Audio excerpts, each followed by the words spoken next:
Hello, and welcome to The Staffing Show, the only podcast that delivers tools, tips, and tactics from the staffing and recruiting industry's top executives and thought leaders.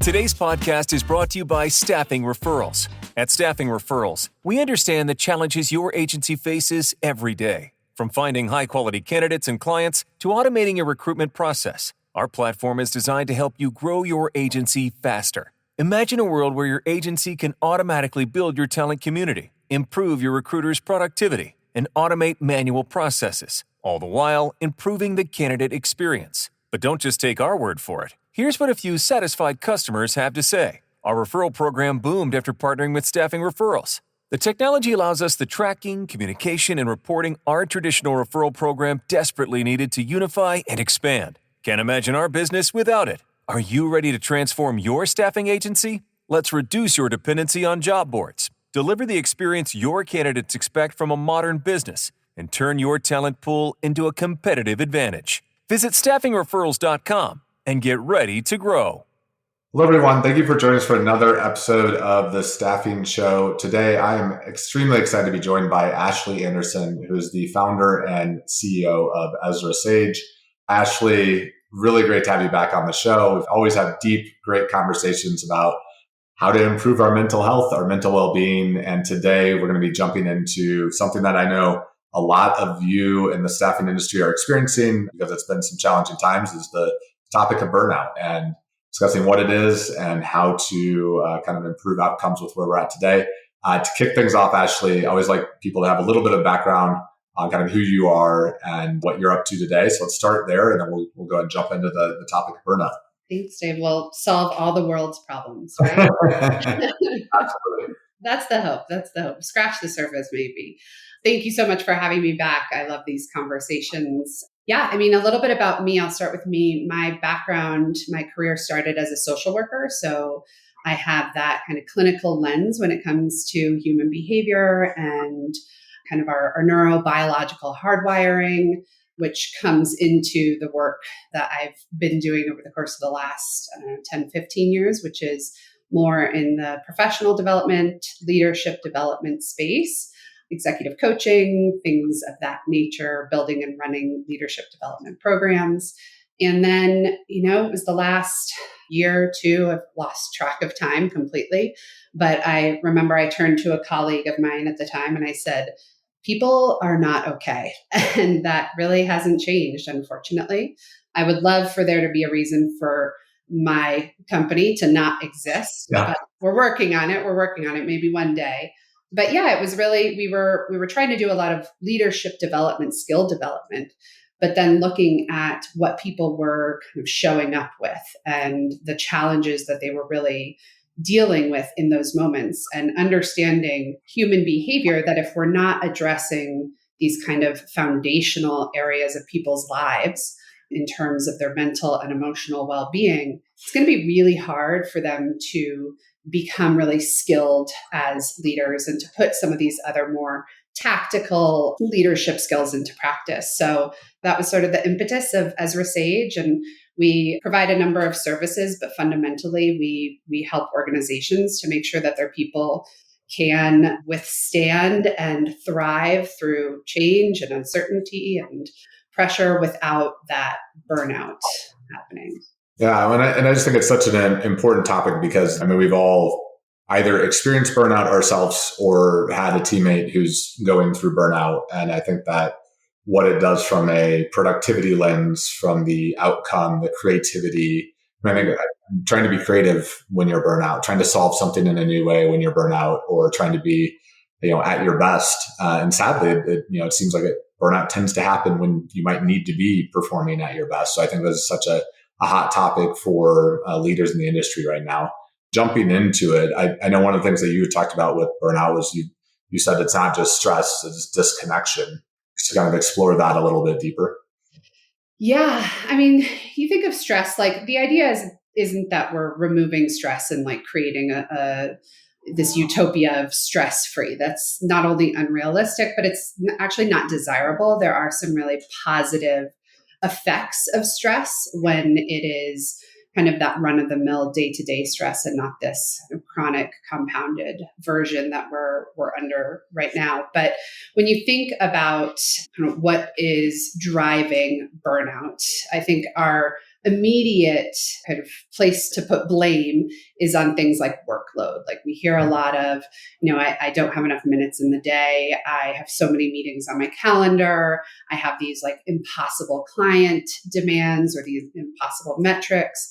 But if we're talking about us as human beings and how we are hardwired and the world that we live and work in, there's this fundamental, you can call it like a mismatch, you can call it a tension point between our wiring and the world we live in. And one of the biggest ways that we see that is around connection and disconnection. And if you're familiar at all with the loneliness epidemic, it's phrased, and Vivek Murthy, who was a previous Surgeon General, wrote a really fantastic book called Together that is really looking at the impacts of loneliness.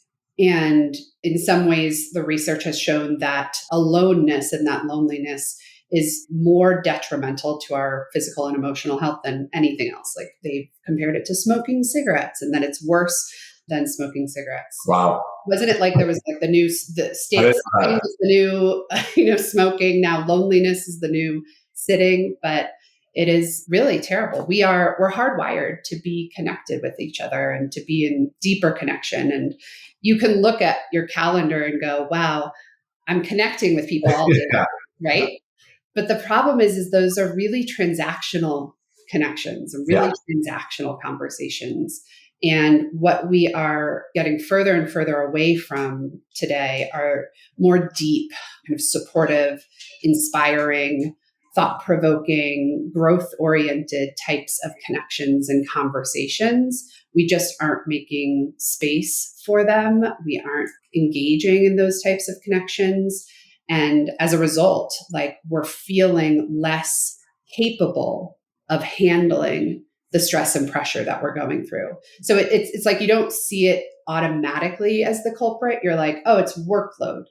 But when you get down to that neurobiological needs that we have, you can see how that tension between those needs and the world we work and live in are really causing us more or compounded stress or pressure, or they're making it more difficult for us to cope effectively and healthfully with the stress and pressure that we have.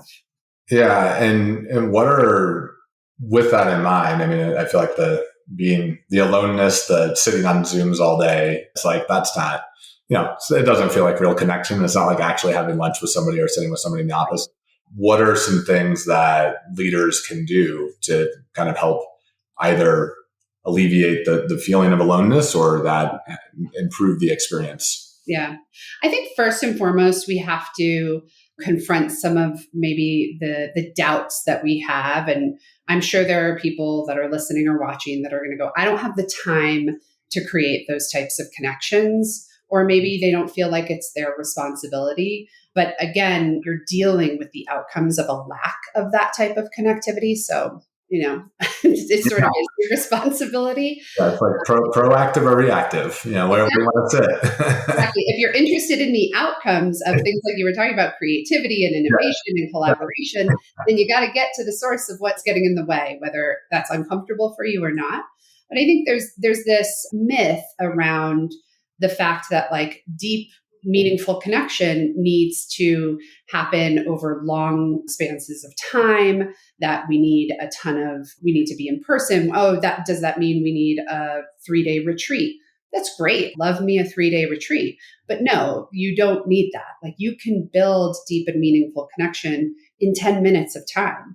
You can take a moment. I just wrote a newsletter article about this, of like doing a 2-word check-in. That's a practice borrowed from Brene Brown's work at the beginning of every team meeting. And it's really like, what are you feeling right now? Just 2 words, no story, no context, no explanation, and no responses from other people, which that's the tough part, especially as a leader, to not go, oh, you're stressed. I've got to solve that. I've got to logic my way through that. Right?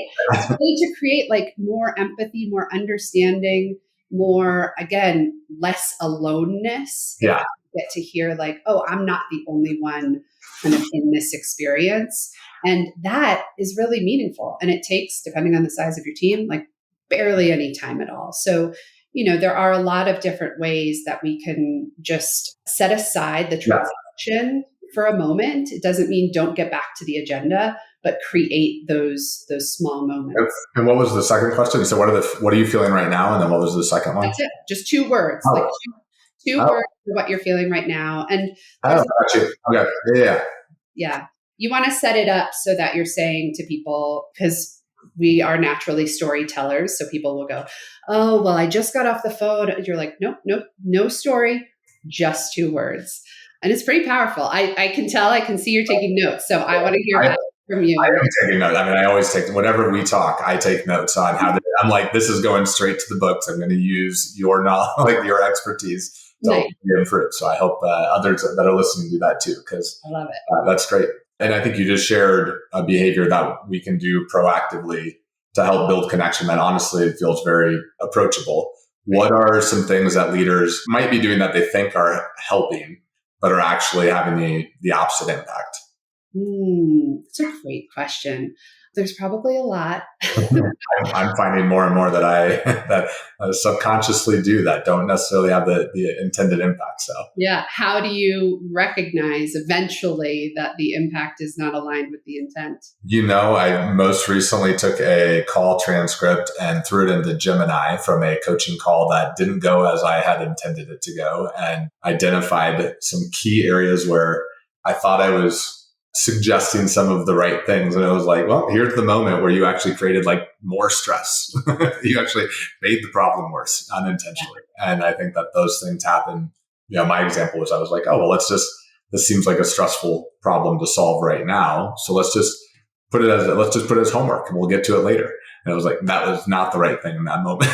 but yeah. So yeah. And the idea is not that we need to be perfect as humans or leaders. Like you can go back to that individual, and actually it's so valuable to the relationship and the trust and the safety in the relationship to go back to them and say, hey, like if I worked for you and you told me that you took the transcript of our one-on-one, put it into Gemini in an effort to learn and do better, I would be blown away. I would be like, wow, this is a leader who cares about showing up. Like, yeah, he's imperfect. Yeah, he messes up sometimes, but like he genuinely cares. And that goes so far. So I think, one of the things when I work with people one-on-one in coaching engagements, I always look for 3 traits before I say yes to that person, which are humility, openness, and courage.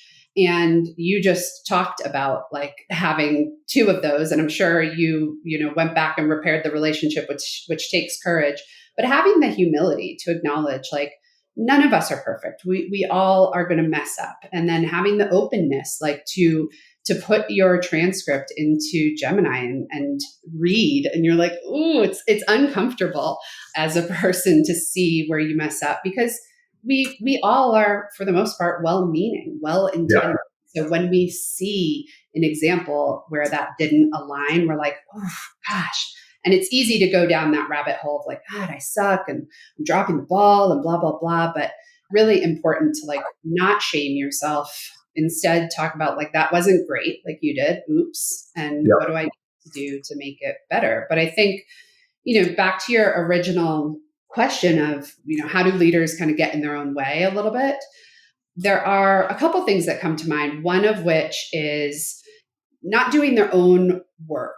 And when I say that, I don't necessarily mean like work, like you have to be in some sort of program or anything, but we are all human beings regardless of our role. And as humans, we're emotional beings. So stress and pressure and like high stakes decisions that are landing on our desk, last minute, chaotic fires we need to put out, like we're going to react. We can't stop that reaction, but we can build the capacities to be able to recognize like, all right, I'm like not in a good headspace right now.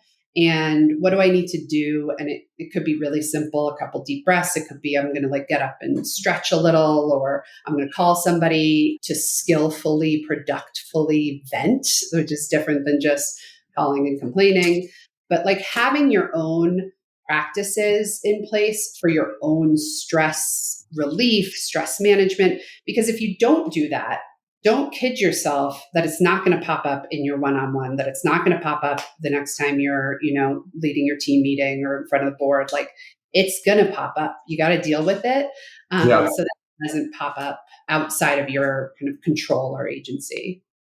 And what are some tactics or processes that people can put in place to build that capacity? Like, what are some things that you suggest for helping to show up a little bit better?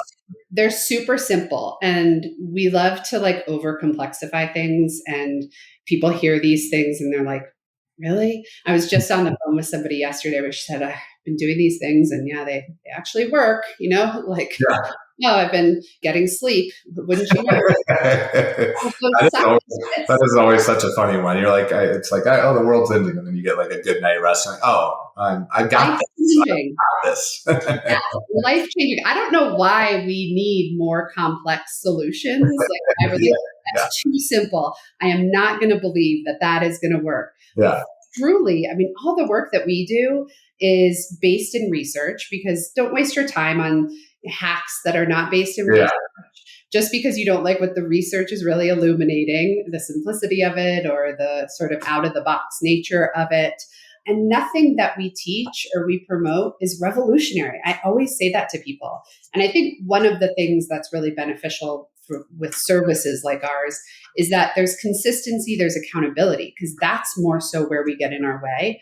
We listen to a podcast, we read a book, we go to a conference, we learn something, and we're like, oh my gosh, that is such a, breathe. Oh my gosh, I totally forgot that I can breathe. I am going to breathe. This is great. And then we hop onto our next call and we're like, we're not breathing at all. We lose connection if we don't have kind of that consistent support and practice and accountability. But the practices themselves are simple. Breathing is a huge stress reliever. It is scientifically proven, for those that are, naysayers of taking a deep breath every once in a while, that it will slow down our stress response. So that kind of freeze, fight, flight response, you can slow that down and bring more calm to your brain by just getting a little bit more oxygen. If you pay attention to how you're breathing, typically it's pretty shallow. Like right now, I can feel like I don't really feel my breath. It's pretty shallow. And so just stopping and taking a deep breath. There are different types of breaths. So if you want to really geek out over it, you can look at what types of breath help you tap into calm. There are different types of breath that can actually energize you and pick you up if you... I didn't realize that. Well, that's more like rapid breathing. So if you're familiar with Wim Hof, that's this person's name, the Wim Hof breathing, you have to be careful with that, because it can make you a little faint. Yeah. Have any, just that's my little disclaimer for folks. There's nothing you have to be careful about with the slower deeper breath. Breathing deeper. Yeah. Yeah. But breath is a huge one. Being aware of your body, because that's usually where stress and emotions show up first. The pit in your stomach, the tension in your back when you're like, it might be that your chair sucks and maybe that's why you have tension, but a lot of times it's something else. And so if you can just pause and maybe what is that? Work it out a little bit, do a stretch, get some movement. I talked about this in a post or article or something, but I have a pillow on the floor in my office. And when I'm just sort of spirally, I'll lay down on the ground for, maybe it's 30 seconds, maybe it's 3 minutes. But just that shift from whatever space you're in, as I said, phone a friend, but be really intentional about the phone a friend, because it's easy to get into this more of a spiral, right? And then you're like, and then you know what they did to me? They did this, and then you walk away more angry. You escalate. I do feel like sometimes you're like, oh, I'm calling an event, and then you walk away just like, not really angry. Yeah. Or we've all also been on the receiving end where somebody's calling us, and then we're like, God, I felt great before. Now, yeah. I call it getting slimed. Yeah. So be really intentional. Like I always say with venting, skillful venting is there are parameters around it. There's a purpose to it. You're making a request like, hey, Dave, I just had this really big client meeting go totally sideways and I'm really in my head about it, or I'm really stressed about this. Like, can I just kind of vent for a couple minutes? And I would love your 2 cents on what you think, a different perspective I could take, because right now I'm just like, I'm thinking that this is the end of the world. Yeah. And so you're like making an ask of the person, putting some limitations. Framing it ahead of time. Yeah. Oh, that's great. And the breathing side, I just recently learned about box breathing, and now I'm a fan, definitely a fan. And then Rachel, our team, and also my wife have forever been telling me about the legs up the wall, and that's a new. These little things, they work. So that's and they go back. I mean, legs up the wall. I really don't like yoga for a variety of reasons. That could be a different episode, but that goes back, like that's ancient practice. Again, it has been scientifically studied, and there's all kinds of reasons why just laying on the ground, putting your legs up against a wall, like in terms of blood flow and heart rate, it really, really helps. Now, that's a little like you can't do that everywhere. You can do the box breathing no matter where you are, on the train or in the car. You can't just like throw your legs up on the wall. But just having different practices, different techniques, but remembering can be hard. So when I was trying to get into breathing more intentionally, more deeply, I had a sticky note that just said breathe on it. And I put it on my computer monitor. And so like having visual reminders so that when we're like working on developing that practice, again, we have a tendency to just forget and abandon it. So we need that accountability. So those are easy ways to build in accountability with one another. Absolutely. That makes sense. And I know they're scientifically proven practices that you guys, if you're listening to this, try them. They work. What are some of the kind of like broader, more, think about sustainable fixes? And I shouldn't say that. These are sustainable fixes too, if practiced regularly. But what are some of the broader approaches that you've seen kind of reduce burnout and a longer term approach versus some of the Band-Aid solutions that people are trying? So mindset is huge. And again, I'm sure there are going to be people that are rolling their eyes right now thinking about mindset. We discount how powerful our mind is in terms of impacting our mood, our attitude, our beliefs that we have, that we hold, and what those beliefs then kind of compel us to do. And we all have these sort of underlying beliefs that cause us, if we're kind of holding them as truth, to act in ways that are not in service of our well-being and that are not in service of us being less stressed, but actually create more stress. So some of the typical things that we see a lot, especially with leaders, the kind of presenting problem or the initial complaint of, I'm so busy, I'm in so many meetings, it's just, there's too many meetings. And again, I'm not saying that that's not true. There probably are opportunities for us to do some auditing of meetings, but especially in work from home or hybrid workforces, and knowledge work, we need meetings. That's like part of the work. But often if we're just focusing on that initial complaint and the answer becomes, let's get rid of all meetings, and we aren't digging below the surface to get at the belief that might be contributing to some of the stress around the meetings. So here's an example. I have so many meetings on my calendar.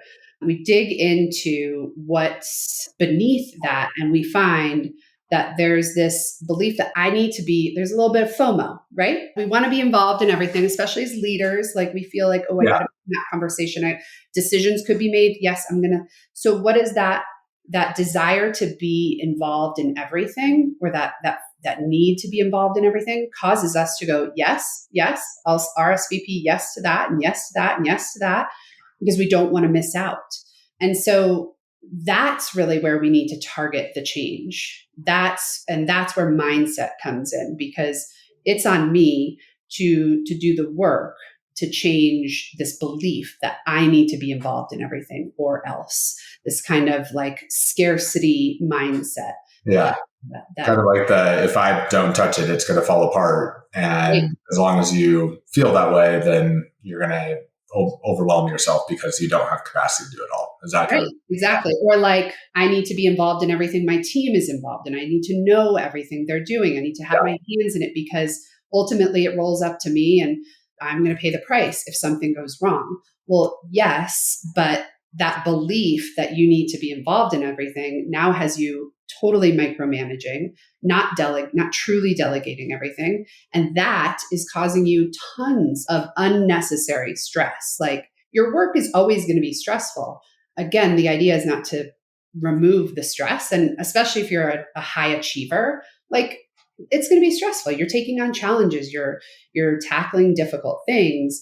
But the idea is like, where are we compounding that stress? Where are we contributing more stress and pressure to an already stressful and pressured work environment? Yeah. And I mean, I feel like I'm, as always, just like very aligned with how you approach and think about these things. I think like you've got it so dialed in. This is what you do. But the mindset side of it, that's such a hard thing to change. Like, I feel like, especially when it goes into a place of burnout, or like figuring out how to get somebody from I believe every week is going to suck, or I believe every day is going to be too much. How do you go about that? And what type of work does that look like?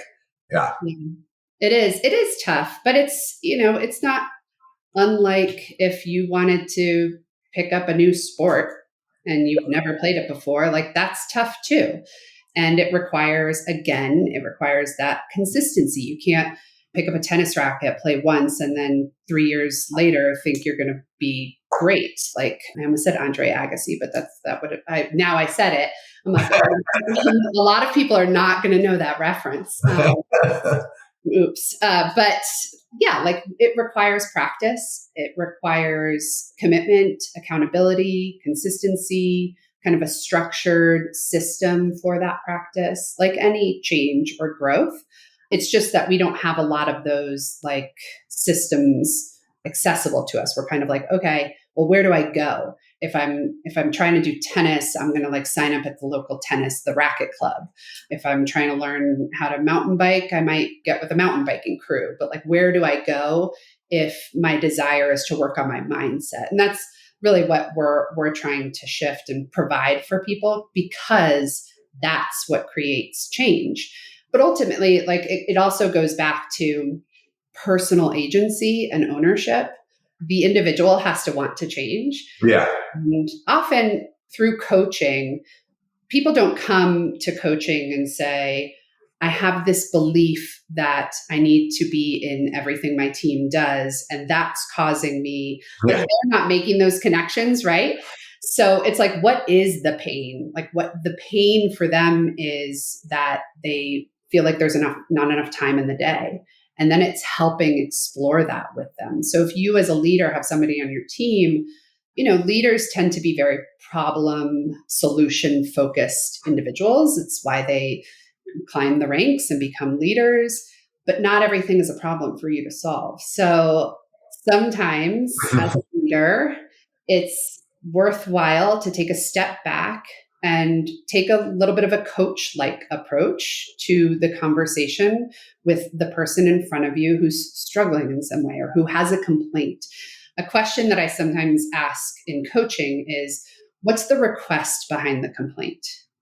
So if you have somebody who's coming to you and just complaining, everybody else is like putting it back on them that sounds kind and compassionate way, but I see you're writing that down. So everybody on Dave's team, we're doing away with complaining. Yeah. But really, and so, when I'm working with coaching clients, a lot of times when we're trying to figure out what the problem is, there is a lot of finger pointing and a lot of blaming. And I only have that one person in front of me. I have no idea, if Ted in finance is really as much of a pain in the butt as you're saying. He might be, but like, you're here. So reminding people again, and I've said it a few times, like, the world is stressful. It is. Like, I'm not here to say that the world isn't stressful or that your organization doesn't have ways that they could improve things to create less stress, or your leader could create less stress. Those things probably are true, but you're here. Like, so do you want to spend all your energy focused, which is a finite resource, by the way, focused on everybody else and their, like, what they're doing, or do you want to focus on yourself? So it's about, like, how can I reframe this so the person recognizes that they do have control, not all the control. They do have agency, that they do have a level of empowerment in affecting some of the stress and pressure that they're experiencing. I think that's really great. And one of the other components that you and I talked about previously was just the kind of internal narratives, which I think ties into the mindset components of this, and some of the different elements that people can take action on. One of them I think we brought up briefly was the idea of fear setting. And I just wanted you to talk a little bit about what other ways that you can kind of control the internal narrative, and then maybe explain the fear setting concept as well. The internal narrative is so interesting. You use the word control. Yeah. Is that the right way to think about it? Well, there. That was a hilarious, that was a little micro expression there. I was like, well, I got that one wrong. So here, I'm going to stop you there. And we're going to let go of that desire, because that's never going to happen. It's, whenever people say things like, how do I get them to? I'm like, all right, we can't control other people. We also can't control that inner narrative in our head. It just pops up. But we can become better at recognizing it and making more of a conscious choice as to whether, like, what do we want to do with it? Do we want to believe it and kind of go down? I always talk about two paths. Like, do you want to believe it and go down that path? And we all know what's down that path. And it's not particularly pleasant or helpful or productive. Or do we want to choose a different path to go down? But yeah, we all have those different voices in our heads that pop up. And a lot of times, it's interesting. I have a coaching client that I'm working with now, and she came to me, and she's a HR executive, so has a lot of hard conversations all day long. And she's pretty tenured in her career. She's been in it for about 30 years. Loves her work, loves her job. And she's just like, I am so exhausted. I'm so overwhelmed. So we were digging in, and what she recognized is that the initial complaint was, I'm just going from one hard conversation to another. Like, that just feels like my whole day is just one really conversation. But the reality was that not every conversation was causing her overwhelm and exhaustion. There were just certain ones. And when we dug in deeper to that, we revealed that what's happening is that she's like beating herself up after certain conversations where she's like, I should have noticed that. I should have known that that was happening. I should have. Like, I should have had this crystal ball. She's placing these impossible expectations on herself. So it's not really that she's in difficult conversations all day that's exhausting her. She's done that her whole career. It's how she's treating herself after certain conversations that's exhausting her. And I could even see, like, as she was talking about it, she was like physically getting exhausted. Yeah. So that's where the work happens, where it's like, you got to target that versus you need a whole new career. Maybe HR isn't for you. And again, her job will always involve difficult conversations. That's out of her control. But what's in her control is, how does she treat herself? What does she do when that voice pops up? Because there's no way to stop it. So now you know what the cost of believing that is. Do you want to pay that price, or do you want to choose something else? It's really reframing the concept of the internal narrative and not trying to control it. The less we can try to control in life, doesn't seem like that's the path. I think there's a correlation between people who are very control oriented, I will say, and stress. Because the fact is that we live in a very messy world We are messy as human beings. And so if we can increase our capacity for ambiguity and acceptance, those sorts of things, that alone will cause a great drop in stress and pressure. That's amazing. So I know we've talked about a handful of different kind of tangible action items. If you were to share any one thing that, for the listeners that are on here today, knowing where the staffing industry is at and some of the challenges they're having, what is one or two things that you would recommend that they consider taking away from this conversation? Yeah, I think I talk a lot in every arena I'm in about paradoxes or polarities, whatever you want to call them. And I think one paradox that we need to be really mindful of and careful around, particularly in staffing, is this need for hope and the need for reality. Yeah. And I think it's, I can see that resonates for you, right? Yeah. I've seen a lot of it's going to get better. It's just next quarter. Oh, I mean, did I say quarter? I meant the back half of the year. I actually meant next year. And this hopefulness of it's going to get better. And I am a hopeful person, and hope is extremely important. There's actually was just an article, I can't remember the publication last week, that came out around, I think it was Fast Company or HBR or something, around the importance of hope and as a leadership trait, the importance of hope. And I fully believe that.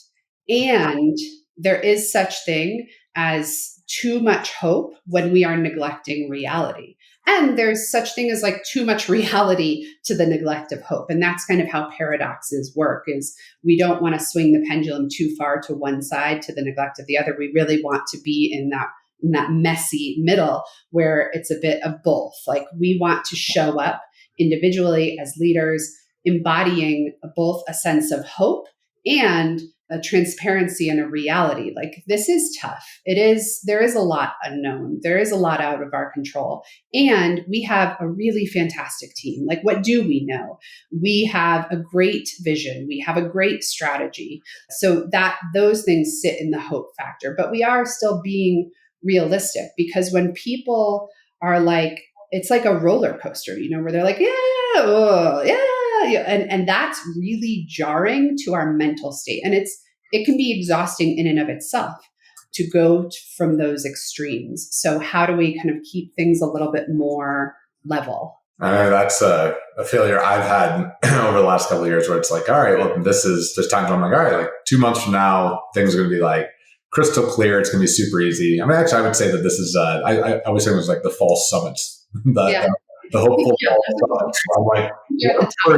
Once we're here, it's going to be easy. And now I'm no, once we're there, we're just going to see the next peak. It's such a great analogy, Dave, because for anybody who's not hiked or anything like that, the false summits, you're hiking the mountain and it looks like it's the top of the mountain. Yeah.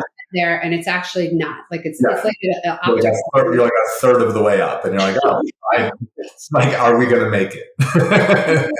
And if you are only informing your approach, how much energy I'm expending and how much of my food and supplies and water I've consumed on the visual of that summit, then you're likely to not be able to get to the actual top, because you're well, that's all my energy. Now I have to turn around and go back to the bottom.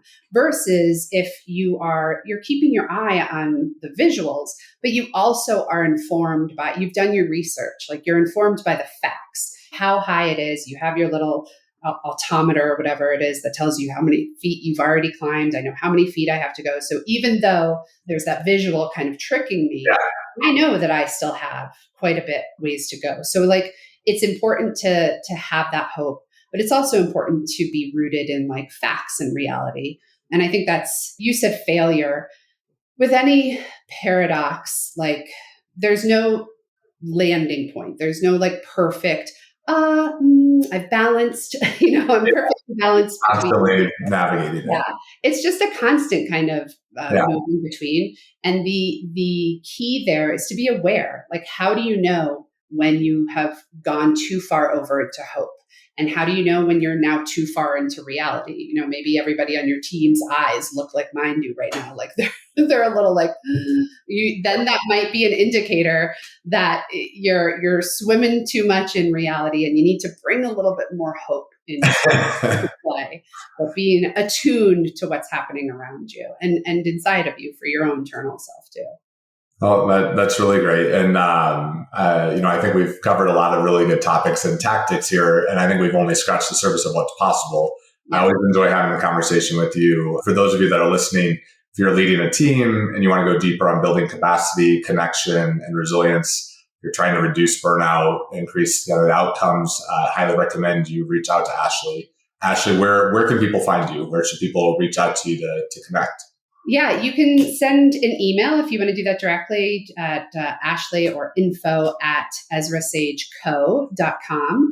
You can go to our website, EzraSageCo.com. But I'm also really active on LinkedIn, posting there regularly with these tidbits of practice and insight. And as I said before, it's really about keeping it front of mind, having structure, having consistency, having reminders. So I look at LinkedIn and our newsletter as an opportunity to create some of that kind of practice and habit building and reminders for people around a lot of these practices that are simple. They're just not always easy to remember to do, but I would love to connect with folks. Well, I highly recommend that you all reach out to Ashley, and it was so great having you on as always. And as you saw me write down notes, I feel like I always leave every one of these conversations a little bit better as a leader myself. So it was great connecting with you, and we'll talk soon. Likewise, Dave. Thanks for having me. Thanks for listening to The Staffing Show. Don't forget to sign up for our newsletter at staffinghub.com to never miss an episode. Until next time.